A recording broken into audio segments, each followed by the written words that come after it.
Yeah, that's right. Welcome back again to Nothing But Netflix. It's me, Chappell, and I'm here with a special presentation for all of our Battle Camp fans out there. All right, Kirsten is back with me. Kirsten, what's up? I'm just so excited to be here. We both, I think, at least I'll speak for myself, we fell in love with Battle Camp, and now we get to talk to the two stars of the season. I'm so excited. Yeah, we fell in love with Battle Camp. Apparently, not according to some tweets, maybe not a lot of people did. And so let's hope that this helps get the ball rolling on some more views for Battle Camp because we brought the stars of the show from season 1, hopefully, of Battle Camp, QT and Trey. Welcome, y'all. Thank you. The hate online is loud, but don't worry, people love it. Wait, are y'all actually getting hate? I've seen Trey is only definitely getting hate. positive content about this. I've seen nothing but negative content toward Trey. Yeah. What? I can't speak for the show, but in my comments personally, it's been a lot of snake emojis and you're ugly. Just a bunch of people that don't understand strategy game shows. Like the way I'm about to be in Trey's comments, like in the I was just in the trenches on TikTok for Danielle Reyes during Traders. Like I'm ready to get back because Trey did nothing wrong. Yeah, hashtag Team Trey. Everything that I post, I'm hashtag Team Trey. Hashtag Team Trey. Let's get it trending. So real, so real. Yes, as we've discussed, y'all are basically, the stars of the season, which works out great for us because we already had this interview lined up regardless. Y'all could have went first and second, and we would still be talking to you today. So the fact that y'all make it basically through the whole season is perfect for us, and we do have a lot of questions. And so I do want to start. I don't want to bury the lead too much, but Trey, you've been getting a lot of hate. You've been getting a lot of comments, but we stand with you here on Nothing But Netflix. I've been very hard on you in the past on this very podcast about your showing in Squid Game. No notes, Trey. You did what you needed to do. Let's go. Yeah, Chappell, I want to say, going into Battle Camp, I reckoned with our conversation in the hotel room. Like QT, I don't know if you saw, but my mom and I did an interview with Chappell and Rob a couple of years ago. And Chappell just leaned into me about every single game decision that I made on Squid Game, and I really took that to heart. And Chappell is I would say responsible. So if the people sending hate in my comments, go to Chappell's page, send it over to him. Like, oh my gosh, that's hilarious. Yeah. If you want to hate on Chappell, get behind me. Like, right? Absolutely not. Yes. Trey, you made some big moves in this season. Very messy player this season as well, but so fun to watch. What was your overall experience and takeaway with Battle Camp, experiencing playing the game and then watching it back on Netflix? Yeah, I mean, the game is really fun. I think the wheel needs to set you free from whatever preconceived notions you have about random eliminations. It lets the players play in a really risky way. I was only given the opportunity to play as bombastic and as audacious as I was because there was a chance that I would stay every single time. So it was just a thrill to play. I was suffering the entire time. I felt really uncomfortable the entire time. And that's sort of when I was like, oh, this is going to be some good television on my part. Yeah, and so I guess also to QT. So what were you expecting going into Battle Camp, and how was the whole experience for you as well?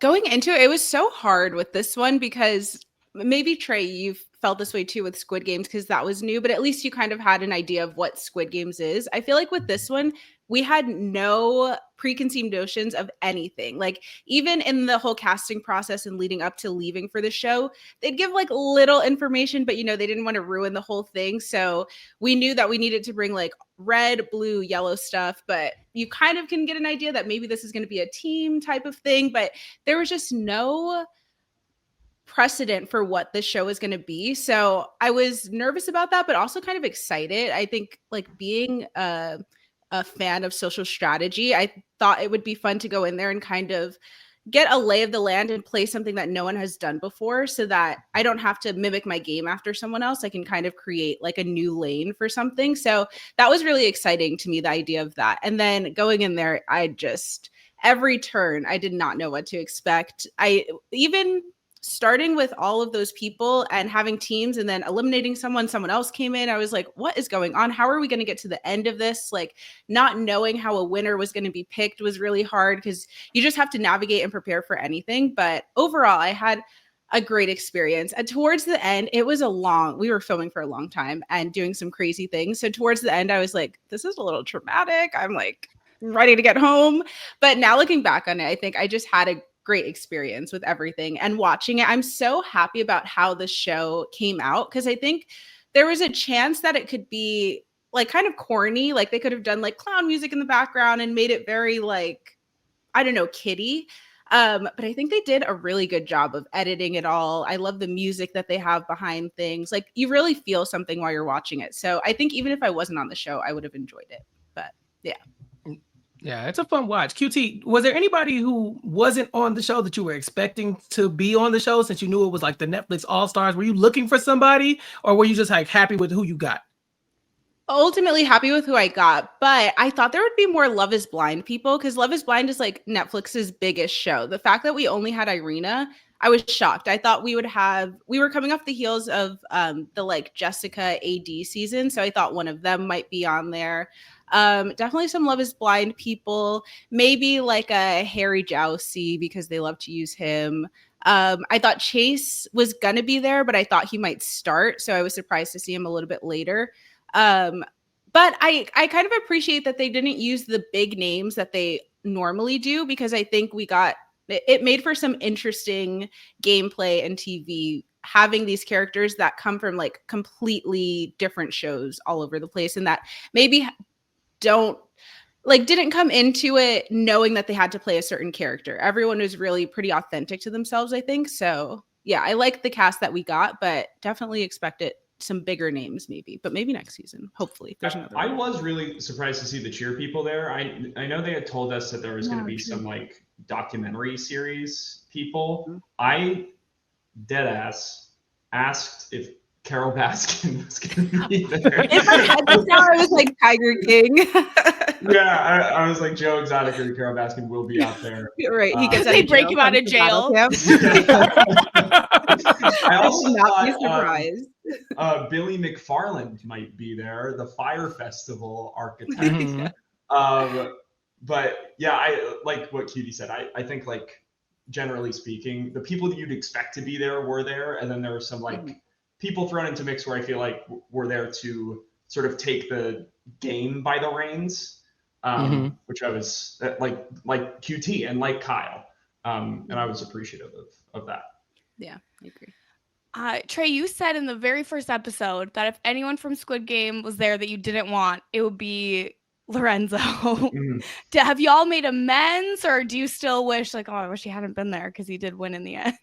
My game was hard from the beginning because Lorenzo was there. Like, I don't think anybody else had the unique experience of having an enemy from their show start the game with them. So like there was already that sort, like people in my cabin were asking me like, are you and Lorenzo good? Like, do we need to play around that? Do we need to target him? So there was like some tension there from the get.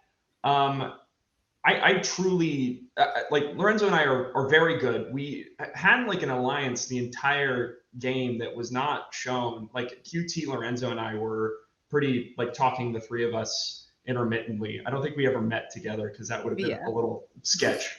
But Lorenzo and I are really good. I'm so happy he won. He sent my mom a really nice note where he was like, Leanne, I owe everything to you. If you had not voted me out, I wouldn't have been here. So I'm really glad it worked out for him. If there was anybody that it would work out for, he really understood the game, and he also is just like a really authentic person. Yeah, and QT, what was it like when Kyle comes in about halfway through the game? Because my first initial thought, like, y'all didn't know that people were coming in. We didn't know people were coming in. And though to see them come in halfway through, I was like, is this fair? But it seemed like it really worked out for you. Yeah, I was excited at first, and then a few days went by, and I was like, we might need to get this guy out of here. He's going a little crazy. But I was so excited to see him because our season of The Circle hadn't come out yet when we were filming the show. So I knew no one there. No one knew me, had never even seen my face before. I was familiar with people from watching their shows, but they had no idea who I was. So I was really like forming connections and bonds with people that was like from scratch, from ground zero. So when I saw him, I was so excited that he was going to be there, and I would finally have someone that I knew I could tell everything to and not worry about it. So that was exciting for me. But then he plays very emotionally, and he tried to play very fast, and I think it was because of the position he was in. I don't know, like maybe it was the right thing for him to do for his own game, but he came in so late. Things had already been formed. And so it's like on The Circle when someone comes in late and you kind of just have to like hit the ground running because you have a lot of catching up to do. I think Kyle was doing that, but my game was so different because I had already established a lot of roots in different places. So there was a point where I was like, okay, I would never target him and I don't want to try to get him out, but if he got out, I don't think it would be the worst thing for me. Yeah. Makes sense. Yeah. Yeah, that does make sense. QT, a key moment for you in this season was when Avery said that you misspelled adventure on purpose. Let's talk about this. The way it's edited is very much that you did not know that this was going on and that she was, spreading her venom all day without you knowing. And I would say, based on what I saw, it looks like you played it perfectly. Do you think you would have played it differently had you known all day? Or did you know all day and they lied to us? Yeah. Okay. And when is the bookstore opening? I need to know. When are you opening the bookstore? I'm coming. Grand opening. Okay. We need to talk about this whole advantage thing. First of all, I know how to spell advantage. If you go back and watch the show, you'll see that, sorry, I just have to make my case right now. You'll see that everyone else that got a word wrong, they show you them spelling the full word out, even if they mess up a letter at like the second letter, third letter, whatever. If you look at mine, you see that it just has me saying A, D, A, and then they're like, wrong, flings me off 40 feet into the air. I realized that I was spelling it wrong. I like got tripped over my words because I was so nervous. And so I was like, wait, no. And then I went back, spelled the word completely right. And then Taylor Lewan was like, I'm so sorry, QT. We have to go with like what you first said. And then they flung me off. So I did actually spell the word right. I'm not that much of an idiot, but I am a bad speller. So I'm not going to even pretend like, oh, I'm such a good speller. I am a bad speller anyway. And I told my team that before, but maybe they thought that was part of my plan. So, okay, right after I got back to where like everyone was sitting after spelling the word wrong, I felt the cold shoulder from Avery and Gio immediately, almost more from Gio actually than I did from Avery. I think Avery knew that she had to like play it like she was so okay with me, but Gio right away was like, how could you hear that word wrong? Like just so mad at me. It was insane. Then we got back to the camp. The next day, I felt just a weird energy from everyone. Georgia, and Lorenzo were all pretty close, and we would always share who we were voting for. And so I was in a little group with them, and I was like, who are you guys thinking today? Whatever. And then Georgia kind of like dodged the question and was like, I don't know. We'll see. And like is like trying to start a new conversation. And I was like, something weird is going on there. Then me and Shuby, every single voting ceremony or before the voting, the day of the voting, me and Shuby would go up to each other and he'd be like, QT, am I okay? Like, am I going to be okay? I'm like, yeah, Shuby, no one's voting for you.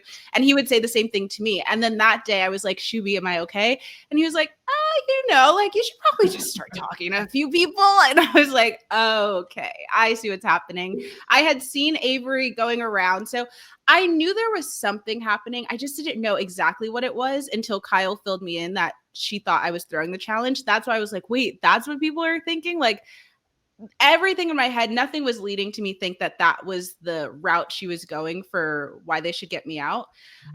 So I don't know. I think I probably could have, if I knew for sure sooner, I should have started talking to people sooner. I started talking to people when the votes were already happening. So some people had already voted, or they had already told their team they were voting for me, so they couldn't really switch.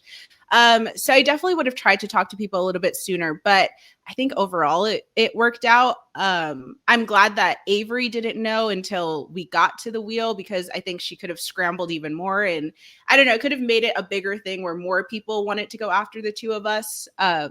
So yeah, it was a weird spot to be in. And it was the first time I had ever been in a situation like that. Cause you watch Big Brother and like the live feeds and you see things happening around people and you're like, oh my gosh, go talk to this person. But the person doesn't know. And I felt like that was the first time I was actually in it. And I was like, oh, this is what it feels like to not have all the information. And you're just working with the scraps that you have. So yeah, that was crazy. But I think overall it worked out how it needed to.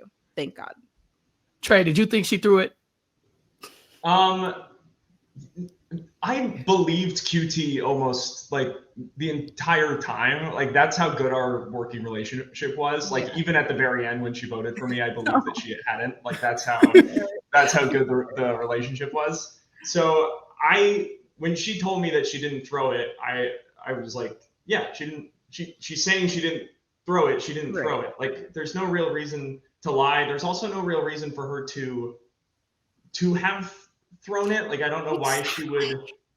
Like if you actually think I'm that smart of a player to get people to vote me out, don't you think I would be smart enough to not try to get my name on the wheel? Like we had just seen Gabby go home with one vote. There's no way I was risking it.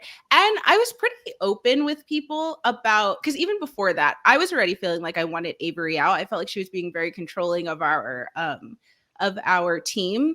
So I was pretty open with people. Like I think I had told Trey, I had told Georgia and Lorenzo that like I'm okay if people wanted to vote her out. So if I did throw it, I would have been upfront and honest. Like I threw it. You're welcome, you guys. You won the competition because of me. So now let's vote Avery out. But I didn't throw it. So it was insane to me that people decided to vote for you on my team on the basis that you threw the competition.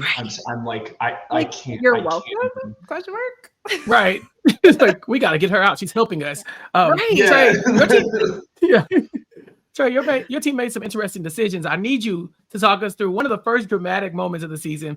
This arena blindside is just nasty business. Oh my God! So you hate her? What's going on here?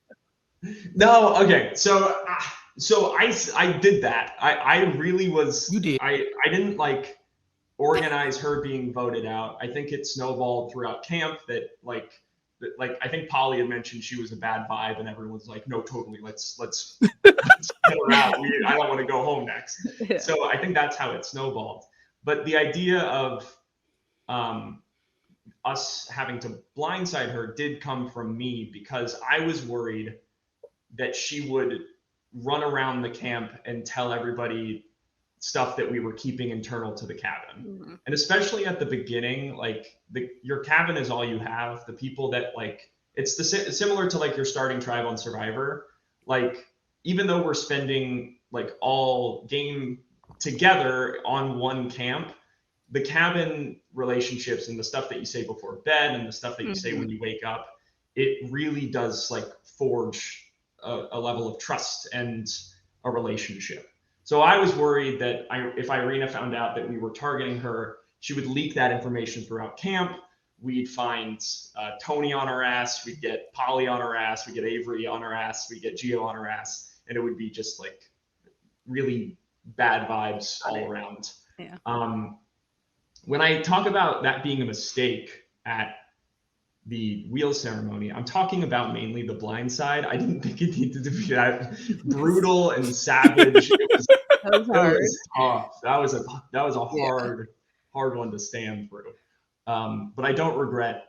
I don't regret having done it, but I did regret not telling her immediately before we walked out there, because she found out when the names lit up, which is horrifying. Yeah, that was the moment you weren't cursing over. I know it is kind of fun, but it was crazy. Like throughout camp that day, she no clue, no idea. And people were like running away from her. I think even at one point she came and sat next to me and it was just the two of us. And I was like, I'm going to go brush my teeth. Like, I can't hold this in. It got to the point where I was the only one talking to her. Yeah. I was the only one that was with her and willing to speak with her. Yeah, no, I feel so bad, honestly. No, that was bad. That was also, you watch Survivor so much and you're like, oh man, it looks so much fun to blindside someone, and then you do it and you're like, oh, this does This is why they don't do it. People. Yeah. No, but QT did say it was a little fun, so there is that. It was a little fun. It was a little fun. So speaking of the wheel ceremony, obviously they ran on very, very brutal. How long did those take to film? Like, were you there for hours and hours? Yeah. Like, it felt long from the episodes. Yeah, I feel like it was pretty long. We had no clock, so it's so hard to say like exactly how long, but I mean, like even the walking in, we had to reshoot a few times every time. And then you're standing up there. It's also so cold, so that might make it feel like it's even longer. Like there was little fire pits around, and anytime there was a second of a break, we'd all be like huddled around the fire trying to get warm. But yeah, those wheel ceremonies, I feel like did take a while. The first couple, I think, ran pretty quick because we were all very polite and cordial and said I can't imagine myself getting a vote type things. But I think the ones that ran like probably a few hours, I would guess, are like the ones after we merged into two teams when people had stuff to say. Yeah. So Trey, you talk about how your starting cabin is kind of like where you make your home, but at some point you do have to bring in new people. There is a point in the game where Bree enters the game, and she and Louis, I mean, the tension was palpable through my Netflix screen. I was like, oh, this is too hot to handle. They don't know what show this is on. What was it like? Because Louis was your number one ally until you betrayed him, and so tell us what that was like. Stop it. He didn't betray him. Get rid of that. Trey, get behind me. Did I say that? But what was it like living with Louis and Bree for the short amount of time and then witnessing their blind side? Because that was also very crazy.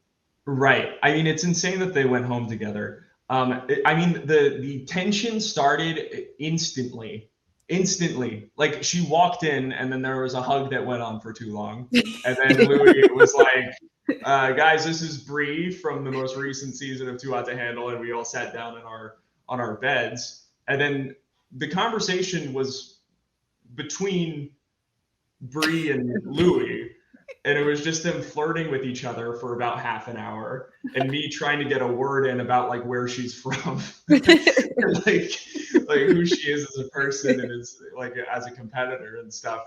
So, but apart from that, the sleeping, I was out like a light. So I truly don't know what happened, but I did know that I went to bed and they were in a bed together, and I woke up and they were in a bed together. So I don't know. Yeah. You gotta remember QT, you talked about Sorry, gotta remember Louis did Too Hot to Handle twice. He did worse the second time. Right. Yeah. Like my second part of that question is definitely about their elimination. QT, like you witnessed this. What was it like seeing them go out back to back like that? Because I think someone kind of says like, oh, like they're going out like back to back like lovers. I was like, this is not romantic. This is Georgia's like true love.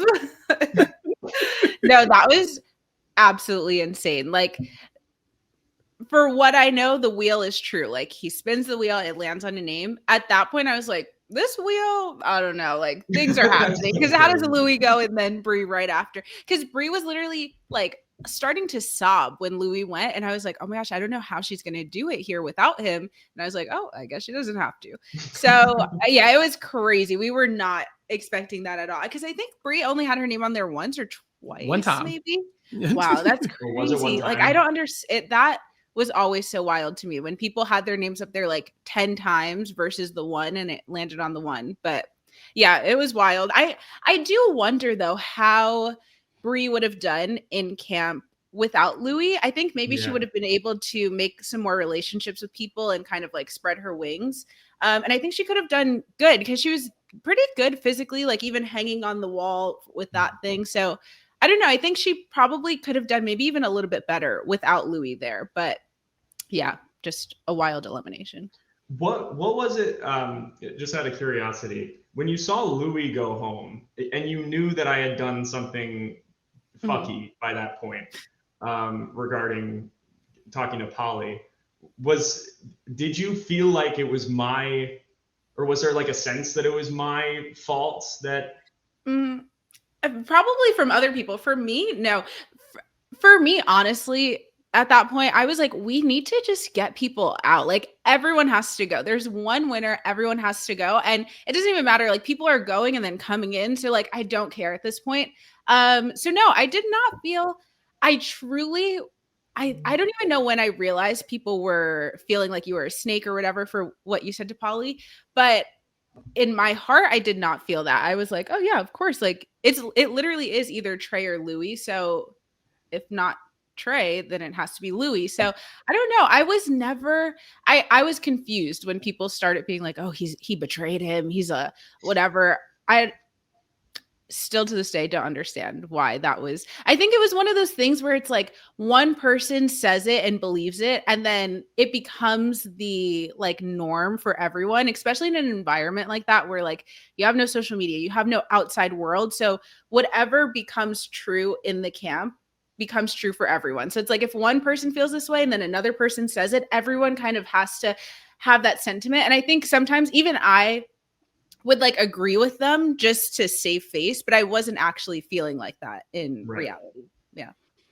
Yeah. And so the way that conversation between you, Trey, and Polly was shown to us was Polly saying, I'm going to vote for you.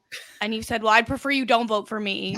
She says, well, so you want me to vote for Louis? And you're kind of like, well, yeah, if you're not going to vote for me. Is that accurate to the conversation, or like were you actually pushing a little bit harder? Maybe the snake allegations are more correct than the show seemed. So I go up to Polly and I said, I heard you're going to vote for me. And she goes, if I'm being honest, it's between you and Louis. And I was like, okay, why? And she goes, well, I'm looking to eliminate a strong player from the Wolves cabin. So like that already crosses off all of the Eagles. That crosses off who she perceives to be weak on the Wolves, which in her description is Morgan and Bree. So if I suggest like Bree or if I suggest Morgan, she's voting for me because she doesn't perceive that to be what is in her best interest to vote for. So I was like, well, I don't want you to vote for me.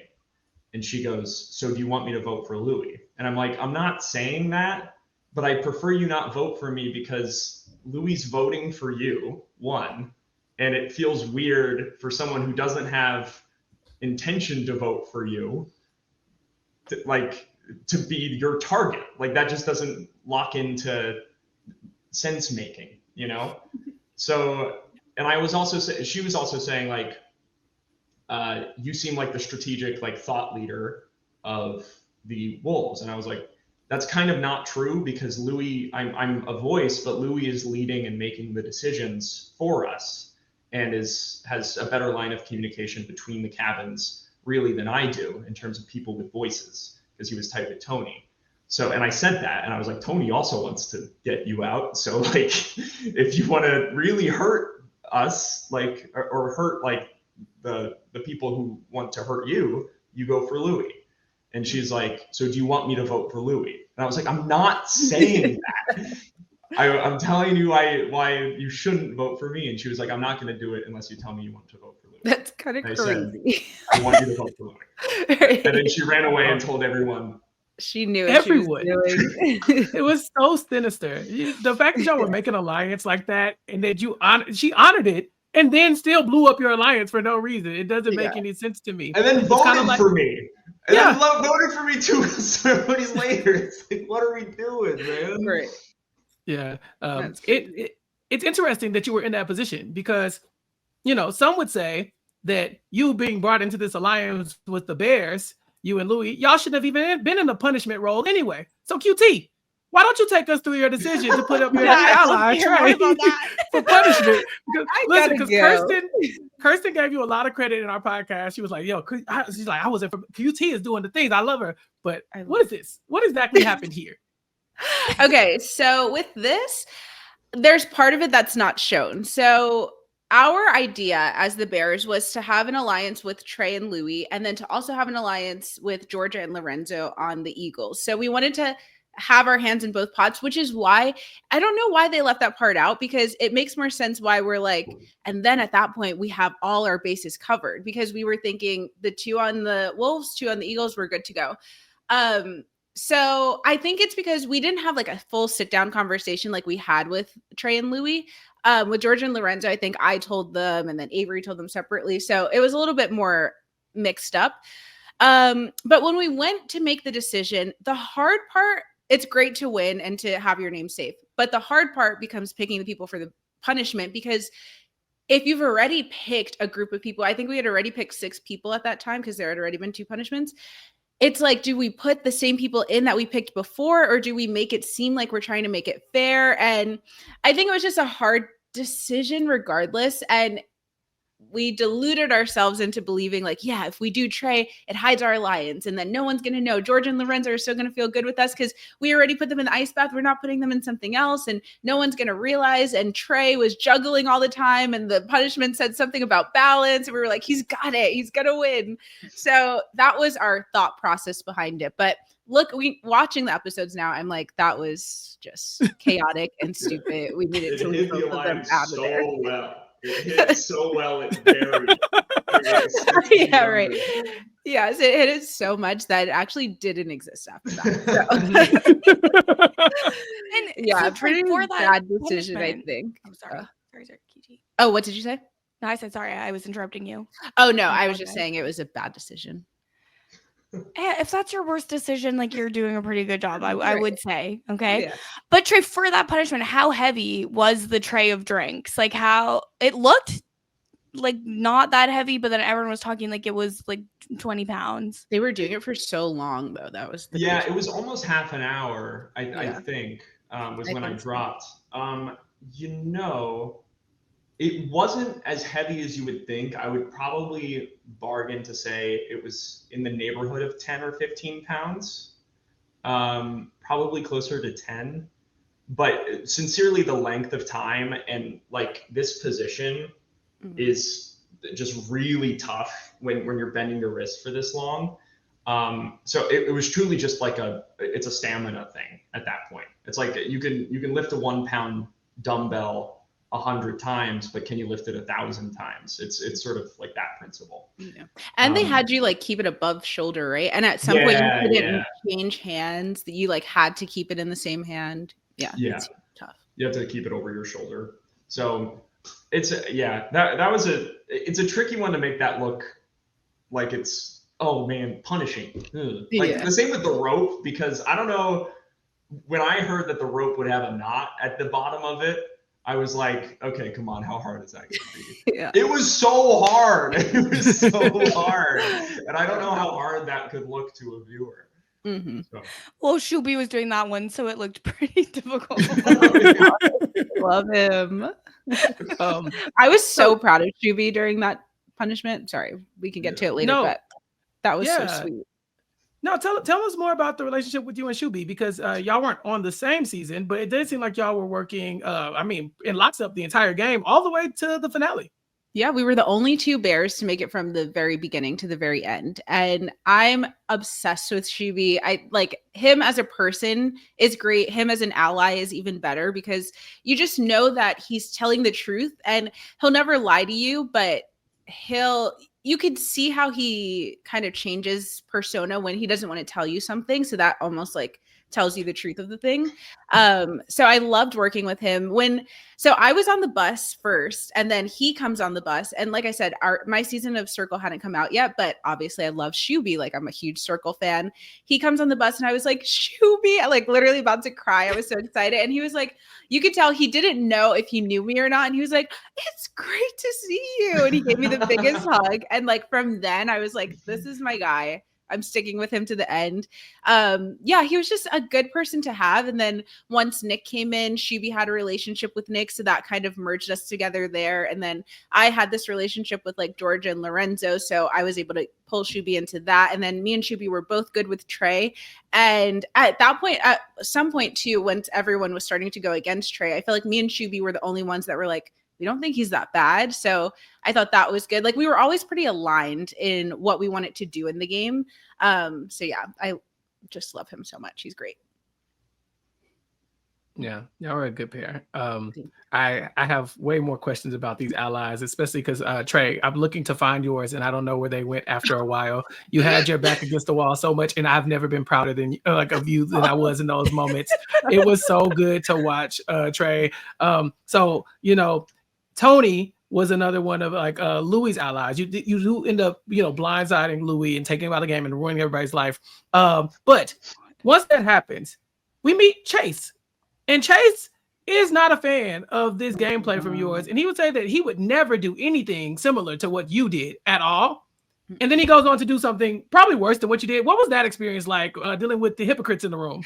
Oh my God.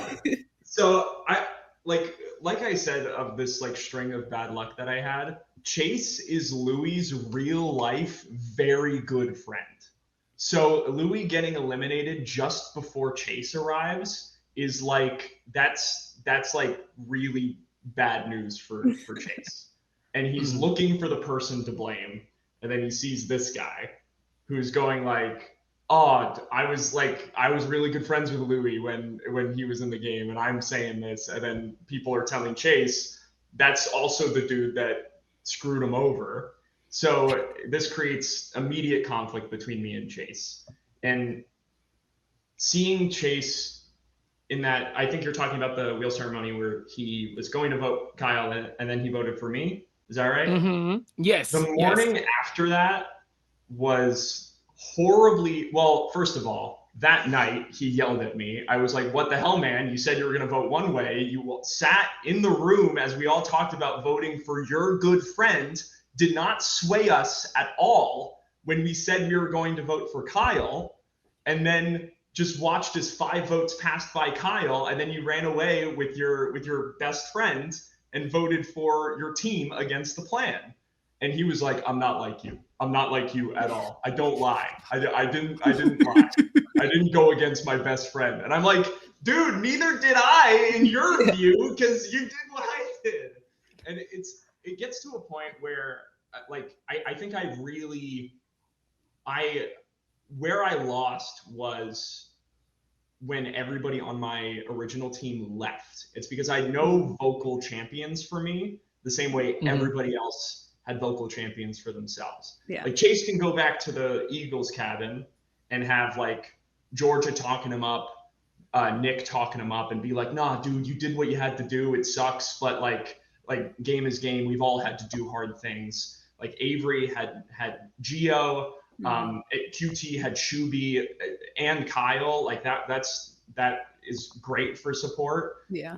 I didn't really have a cabin or any sort of like support system to run back to if something happened to me. And I was like, I need someone on my side right now, So I couldn't reckon with the hypocrisy in the same way that other people could. I just sort of spiraled silently. Silently?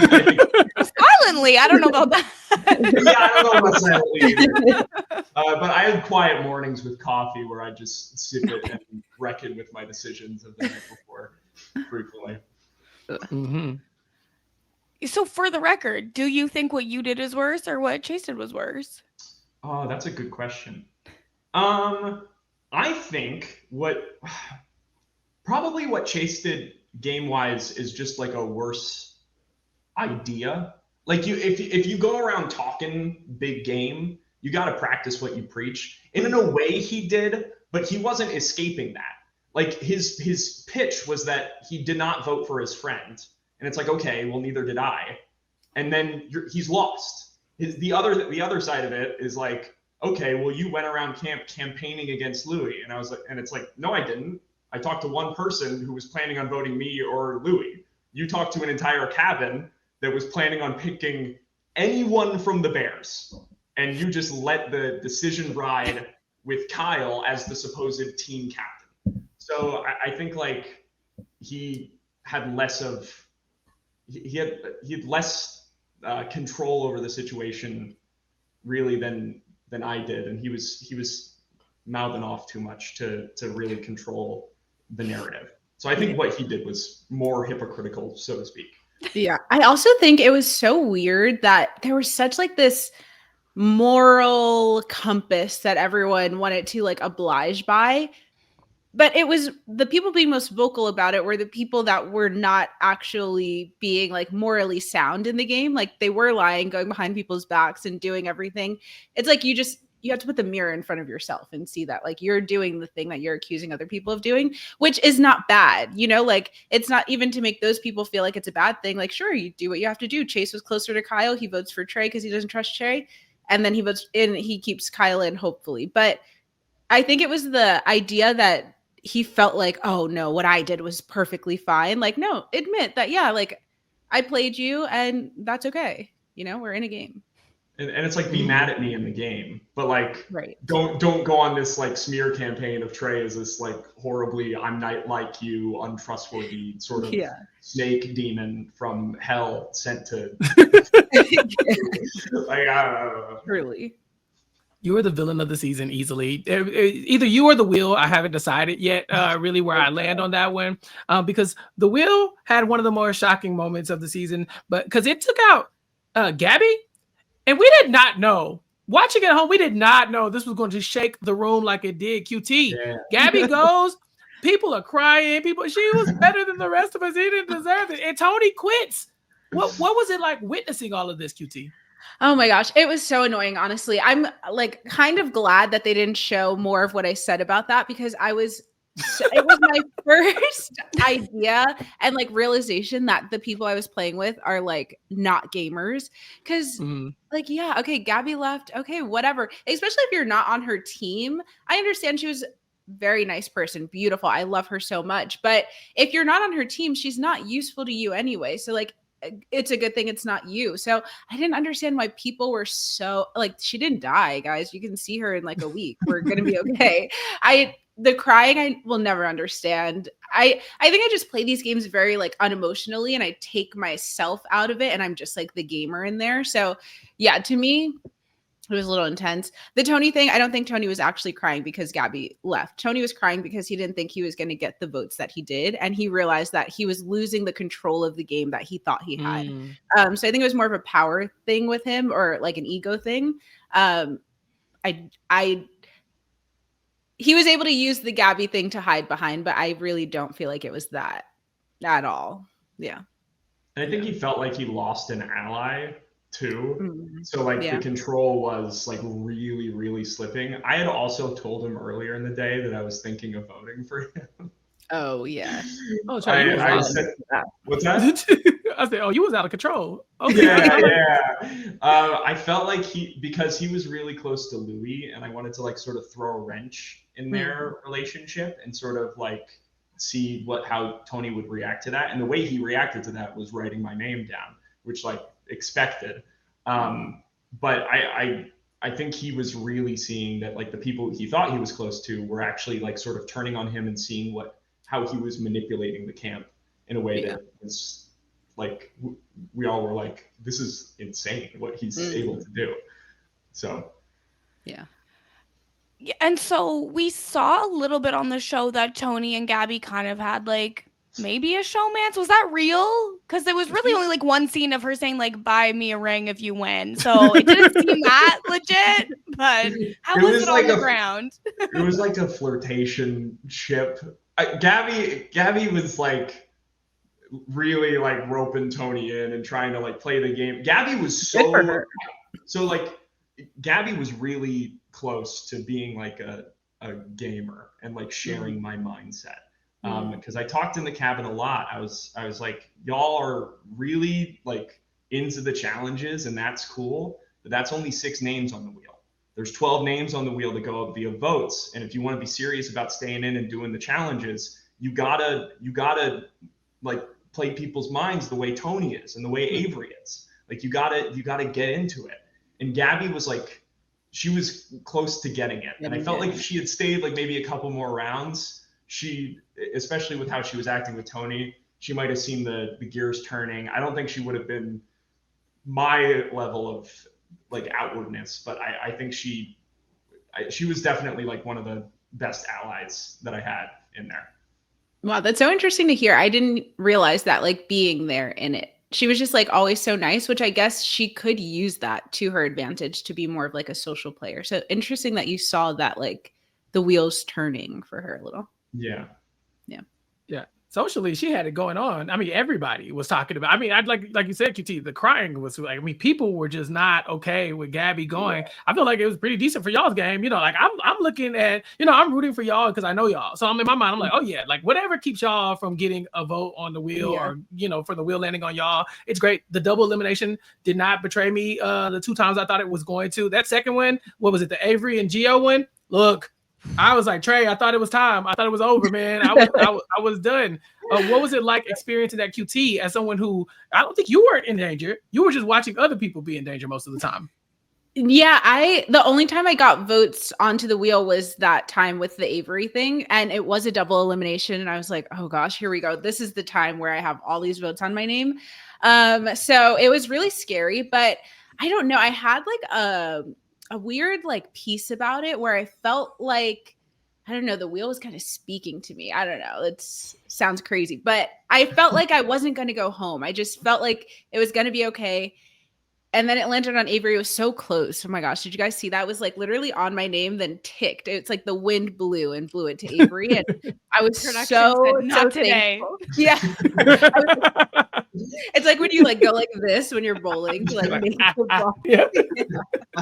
That's what it felt like. But it felt so good because I mean, I had just said all that stuff to her and I really stuck it to her. And I was like, how embarrassing is it if it lands on my name? I go home after that. So I was happy about that. Happy to have like someone that was my adversary gone. And then like I told you guys around that time, I was feeling a weird cold shoulder from Gio too. Like he wasn't looking me in my eye when he was talking to me. And I felt like I knew something had changed between us. So I figured that I knew he took a lot of what Avery said as like truth and he used it because he didn't understand really how to play these games. I don't think he cared to really like get in the weeds about like you have to lie to people and all this stuff. So whatever Avery said went for him. So I knew that Avery probably got in there. So I was happy. That was Avery and Gio at the same time. Like, oh my gosh, thank God. Let's move on. And then I was able to get closer to Polly and like things really opened up for me after that. So worked out for me that time. But yeah, the other double, that was the Louis and Bree one. Yeah, I don't think I was in danger at that time. So I was just like, okay, yeah, let's get the numbers down. Yeah. Trey, your name was on the wheel like you were in a tight every spot. time after the first week, right? Or after the first. I had my name on I was on every wheel except for the first one. So, and the very last spin of the wheel for an elimination was yours truly. Wild. I'm pissed. I love the wheel. I love the wheel so much. I love that thing. Unpopular opinion. Towards the end, I was like, I just loved seeing him spin it. I adore it. I felt like I was already on borrowed time. So I was like, it's a plus no matter what happens when that thing goes. So yeah. I'd like to get your feedback on my opinion for hopefully Battle Camp Season 2, Trey. As someone who's on the wheel a lot, I think it would up the ante if the person whose name is on the wheel the most gets to spin it. What do you think about that? Would you have liked to spin the wheel? Oh man, they wouldn't let us near that thing. I felt like Taylor had to go to like classes and stuff to spin that. I would adore spinning the wheel. Like I feel like that's like a rite of passage. Like that feels almost too powerful, too important. Yeah, the wheel won me over for sure. I wasn't expecting to like that so much. We came into the first episode thinking, like it's gonna be a game of chance a lot of the way, but it did really let y'all loosen up and play a lot more and just like really put your names out there and then put other people's names out there and try to protect yourself. It's like you could take big swings and still hide behind the wheel a little bit. And so I really enjoyed that. But we kind of talked about the punishments. And we talked about QT's challenge thing, the spelling bee. But were there any challenges that really stood out to y'all as like difficult? Because they were hanging y'all from like hundreds of feet in the air like it was nothing. I personally would not have done any of this. No, I was petrified probably every single day. I did not know what was in store. I'm definitely afraid of heights, even more afraid of dropping from heights. So like basically every challenge was petrifying to me. I mean, the eating the bugs was crazy. Like that was just, I don't even understand.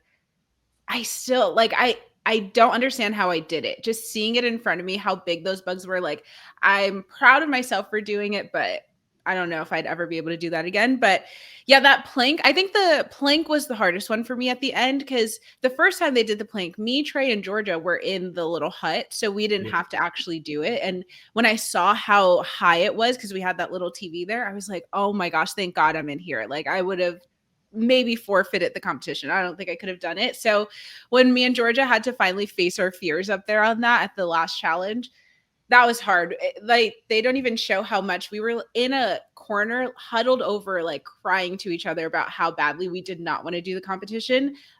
Georgia ended up forfeiting, so she didn't have to drop. I probably would have done the same thing. Like I don't think I could have done that drop. It was very intimidating.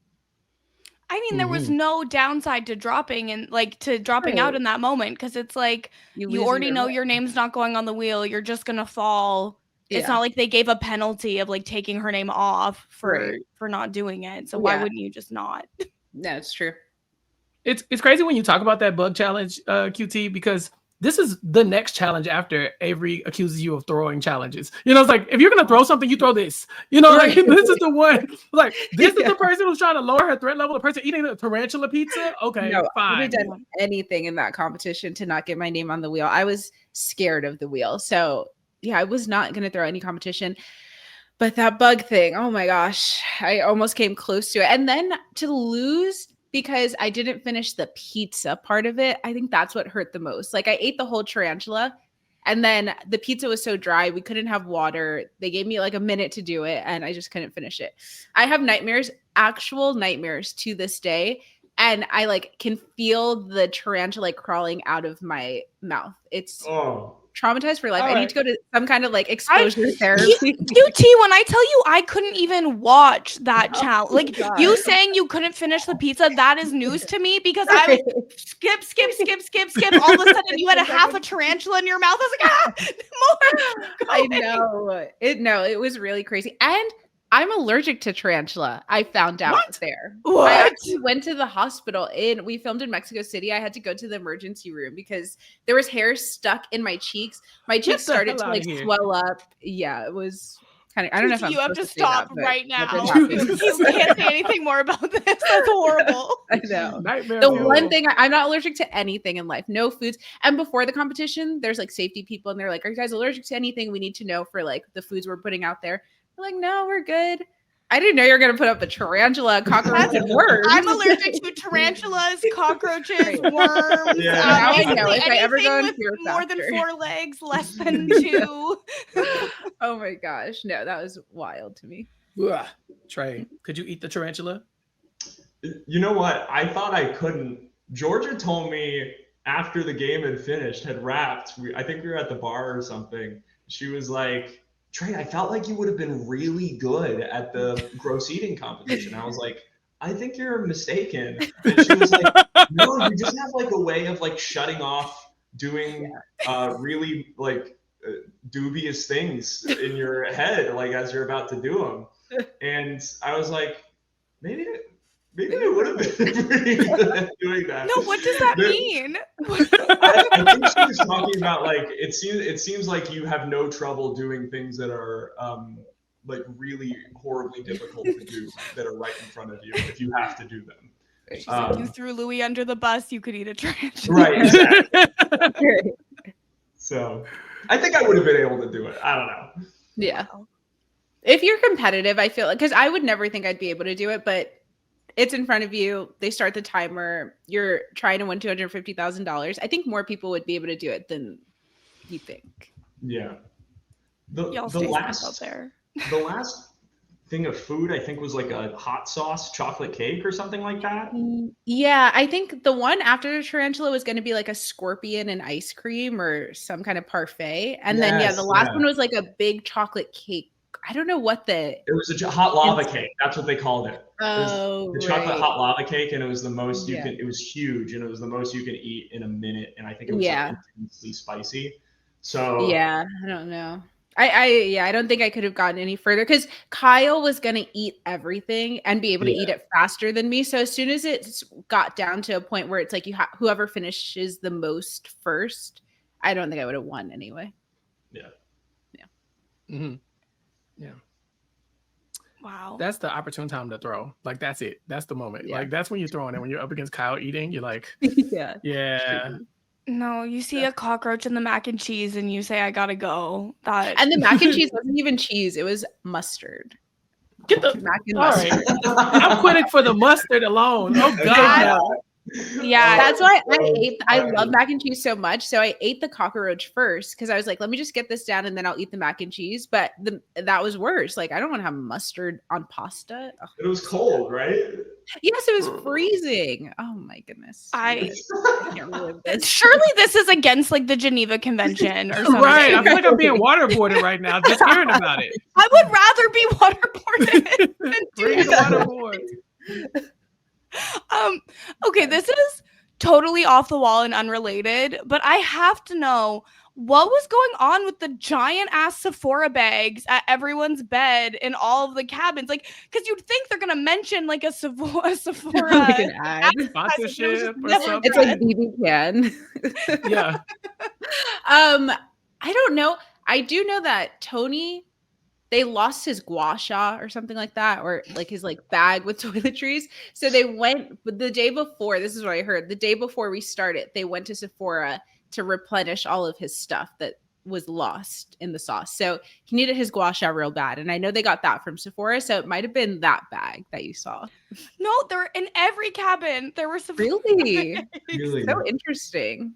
Yeah, I was actually surprised by how, like, even when I was reading my book, I was surprised that they like kept in the part of me saying the title of the book and they showed like the cover of it.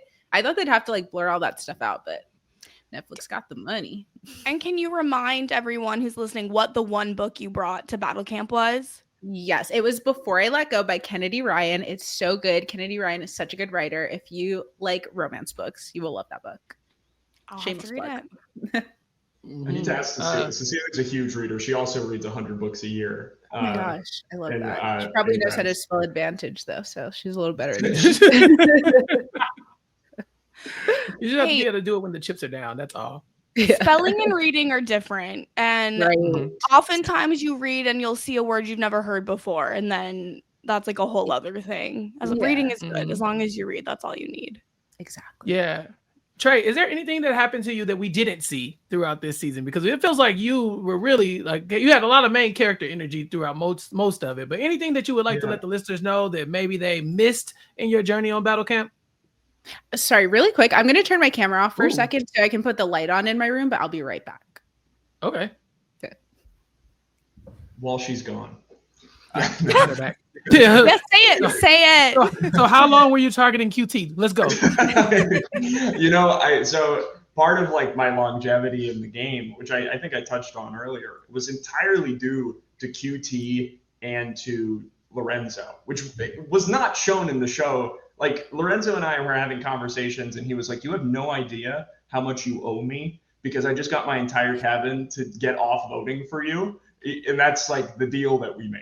So I really owe a lot of my longevity to Lorenzo. Like there was stuff that I had to do, but he gave me a lot of permission and help in doing it. Yeah, and what about you, QT? Anybody that really helped you out throughout the game, aside from like Shuby and Kyle, the obvious allies? Anybody else, or any big moments that you wish they had shown? Honestly, I'd probably say Lorenzo too, kind of. I think even with like the whole Avery thing, he was in George's ear, like trying to get her to not vote for me because he believed me over Avery and he didn't vote for me because of that. So I feel like, I don't know, like I think they could have done an even better job of showing just how much Lorenzo was doing and how influential he was and why he was such a good winner outside of even just the competitions he was great at. But I think socially he did a really good job too. And I think he learned a lot, I guess, from Squid Games coming into this. And you can really see how he navigated things differently. So yeah, I feel like Lorenzo too, a little bit for me. Anything that they didn't show. I feel like they like got it kind of good for me. There was probably more that I was doing and saying, and I wish that maybe they could have shown more of like me building relationships with people and I guess I was playing one of those games where it's kind of like slow start because I didn't want to be the like number one person out there that people would be like, oh, let's vote for her. She's been talking a lot.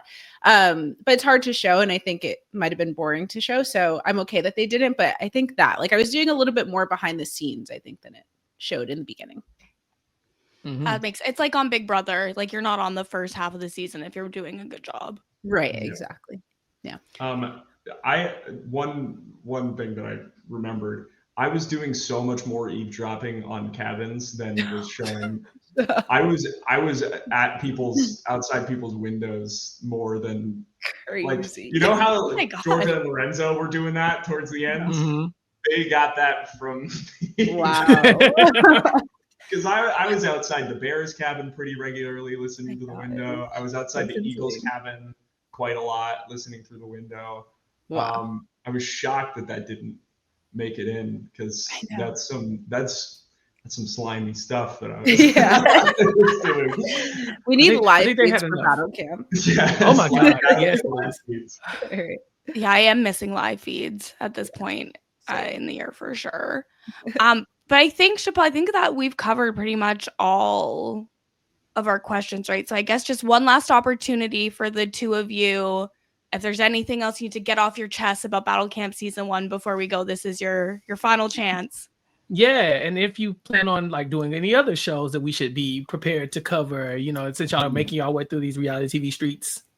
Listen, I will do anything, any reality show anyone wants me to do, I'll be on it. I'm obsessed with reality TV and it's even more fun being on it. But yeah, I love social strategy so much. So love to do like Traders or $1 Million Secret now. That was such a great show. And there's so many out there now that are so fun to watch and such different concepts. So I'd literally do anything that they'd have me on. But yeah, I don't know. I really enjoyed season 1. I hope people enjoy Battle Camp as a whole. I think it's a really fun show, a cool concept. I hope that they continue to do it. I think it would be cool to make it like similar to a challenge where you come back and have like rival seasons, or I don't know, like I think there's different things that they can do within it. And they have so many reality TV people on Netflix now that there's a lot of people that can be used for it. So I'm excited. I hope Battle Camp continues, and yeah, just a fun show. Yeah. They have Netflix just has such like a wide pool of talent to pull from. Yeah. And like they do have Perfect Match, but there's only so many eligible bachelors and bachelorettes that can go on a perfect match. Whereas Battle Camp allows people of all ilk to attend. I was talking with my mom, and she was like, I think I could do it. I think I could get out there. I need her on there. I need that. Every time someone new came in, I was like, I hope it's Leanne. I hope it's Leanne. Yeah. Queen. Yeah. But I really love the game of Battle Camp. I think it's so much fun to play. And I was in there playing to show off its capability, like the capability not only for drama, but the capability to like pursue interesting gameplay in a game that's mostly your fate is up to a wheel. So I hope it goes. I hope it went well, and I hope it continues on for season 2, so we can have so many more of these conversations. Yeah. Overall, Chappell and Kirsten, did you guys like it? I know you said in the beginning you did. Was there anything you would change about the format, what were your thoughts? I mean, I started off being like, oh, I don't know, and then by the end, I was like from especially probably the midway point, I was like, I can't turn it off. I have to keep going. I love chaos. I love mess, and so this was like exactly in my wheelhouse. But I still I just think they should let the person whose name is on the wheel spin it. I think that would be, I think it would add a really interesting dynamic of like, maybe people don't want to vote for someone because they don't want them to get to spin the wheel, or like maybe like I just think that it could add a lot to the game as well. And I think they imagine your name is on there and you just like go like that, just so it goes to like the next day. No, it has to be Price is Right rules. It has to go one all the way around. That you'd have to respin it because that's crazy work. That would be me. And I mean, they could they could maybe try a different host, perhaps, but not to be rude. So what would you change? That and but I think let's talk about the wheel a little bit more. I think I would like it if you could pick the spot where your name goes on the wheel. Like I think like if let's say you only get one, or you got like on there because of the punishment or something like that, maybe you get to choose, like I feel like that could spice this up a little bit more. But yeah, it was a slow burn for me at first. Like the first episode, I think it just felt like it felt very predictable because it was between two people, right? It was like basically like this wheel's gonna spin and it's Avery. It's like, okay, well, we're gonna see what happens. And they gave you the cliffhanger, which is so annoying on most Netflix shows. But then once the ball got rolling and they started like changing up the format, and then we saw the new people coming in, and a lot of the pre-existing relationships, like you would see on the challenge or something like that, were starting to come into play. People who knew each other. There was this weird moment where I think it was Nick and Paulie are like, we know each other. And then the show never addresses how. I was like, what do you mean by that? And so I would still like to know. Yeah, if y'all know. I think they like went on a date or something. Nick posted a picture of them like kissing today on his story. So for the tea, follow him. But I think it was a very like quick thing. It was something that was filmed for Selling OC that never made it on there. But they were very clear that it was like a quick thing. Nothing really came from it. So yeah. I just came up with what potentially is the worst or best idea I've ever had, and I'd love to get everyone's input on this. Ooh. What if, in addition to the wheel, there's kind of like a roulette betting part of it where people can bet on who they think the wheel will land on, and you could win like advantages in the next challenge or lose and get spots on the next wheel? I actually love an idea like that. I think they could really play with like the Survivor Idol type thing and like have things around camp that you can find and have advantages and stuff. I think they can really play into like a campy theme with that. So I think that's a good idea. I think for me, the one thing, I don't know, now like Trey's very convincing. I'm convinced that the wheel is a great thing now. I'm like, I would go back in and play like a crazy game because who cares? The wheel may not land on me. But the whole time I was thinking like, why don't we spin the wheel twice? The two names that it lands on have to compete and then one of them leave. Like very challenge, I guess. But that way it just leaves it a little bit more up to you if you go home or not, because that wheel, oh my gosh, it's just so scary every time. Yeah. And it's like, that's it. Like it lands on you, you're out. QT, wasn't it you who said that like the wheel decides, and so like the right person's going because it's up to the wheel? I might have said that, but I was delusional. Okay, there was a spider in my system, so that's probably why. An allergic reaction happening. Right. Yeah, there was like an idea that I had. It also helps like put the agency more in like a player's hands, where it's not totally up to fate. There is like some decision. But like an advantage similar to an idol that's like a wheel slice. And if you play the wheel slice, you write someone's name on the wheel slice. And if it lands on your name when the wheel spins, Taylor calls you up and you turn the wheel slice. And that's the name of the person that's actually going home. That would be sick as hell. Oh my god, that's TV. So much opportunity there. Netflix, call us. We have ideas. Yeah, seriously. Let's get into the boardroom. The wheel, honestly, it really is one of those things that like it gives and it takes. If it wasn't for how random the wheel worked, we wouldn't have those big moments. The Gabby blindside, Louis and Bree going back to back, and then even like Trey, no disrespect, but they would have voted you out if there was a vote. And they couldn't get to you because of the wheel. And so we lose our chaotic players like that if we don't give them a chance to survive with something just random. And so I think we have something here. It's just a matter of if Netflix is going to pick it up, and then of course invite the two of you back for All Stars. But until then, QT, what else do you have in your world? Big Brother's coming. You gonna be podcasting with us? I can't wait. Yes, I would love to do every single podcast that I can. I can't wait for live feeds. Like Kirsten said, I'm missing live feeds and Big Brother in my life. I'm used to having Big Brother Canada around this time at least to suffice. But now I'm so excited for BB27. Hopefully it's a good season again. And I'll do some live feed updates, all the things. I'm ready. And you can follow me at Books with QT on Instagram for all of my book content. Okay. Because I swear I'm a book girl and I read a lot of books. Trey, what about you? Are you a Big Brother fan, Trey? I watch Big Brother on Twitter. I watched this this past season on Twitter, which has been fantastic. You got the gist. I'm seeing Quinn on Saturday in person. I think no, Friday. I'm seeing him on Friday. I'm driving across the country, and he's a stop along the way, which is very cool. Oklahoma. So I'm looking forward to another season of Big Brother where I can observe the little Sims as they run around the house. But aside from that, I'm putzing around until you can catch me in Brando Meyer's Twitch chat. And that's about it. And congratulations on your engagement, I believe. Thank you. I'll be planning a wedding. Oh my God, congrats. So I'm so excited to start doing that. Cecilia and I, my fiance now, we got engaged the week before Battle Camp dropped. So we got engaged and we ran around the country celebrating the premiere. And now we're finally settled down and we're celebrating together. It's been great.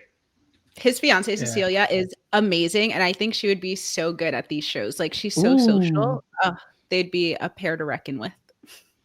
Trey's whole family. Yeah, your mom, your fiance, like everybody Trey knows is going to be on these games eventually, and he's going to eliminate them too, like he did his mom. So I love it. Oh man. Kirsten, what about you? What are you working on outside of nothing but Netflix? Yeah. Well, now that I know Trey, maybe I'll finally get on a show for more than 3 minutes. You can follow me everywhere at Kirsten Said What. I also have a Bookstagram, Kirsten Read What, if you want to go follow me there. And I just did actually a book club podcast over on Recap Kickback where Mari and I talked about Onyx Storm fan theories, and that just dropped today, which is super fun. I was on the 90 Day Fiance RHAP up this week with Puya. And tomorrow I'm going to be on the Big Brother 18 retrospective pod with Taryn and Scally. And Mess Magnets every week, pop culture, celebrity gossip, trending topics. Myself and Sasha Joseph are breaking it all down when Chappell's not subbing for me. So messmagnets.com for all of that. Yes. We love her. And then girly. Yeah. She will definitely tell you about all the books that she's reading. She did come to Recap Kickback and talk about Onyx Storm with Mari, and so that YouTube video is up on recapkickback.com, youtube.com/@recapkickback. So make sure you check that out and subscribe. And then of course subscribe here to Nothing But Netflix. Go to nothingbutpod.com to make sure you subscribe to this podcast. Keep up with our video content here on the RHAP YouTube account, and you can catch me in various other places talking about Survivor with Rob on Club Condo every week, and then of course Big Brother is around the corner. And then we have more Netflix content coming soon. So if you see something on Netflix that you think we should be talking about, let us know. Mention at Nothing But RHAP on Twitter and Blue Sky, and let us know if we should be talking about something hot on Netflix that's coming soon. But yeah, that's it. That's everybody. Thank y'all so much for listening. Thank you, QT. Thank you for Trey for joining us. Kirsten, thank you for being my co-pilot here as we talked about Battle Camp. And hopefully we'll be back for season 2. But until then, peace.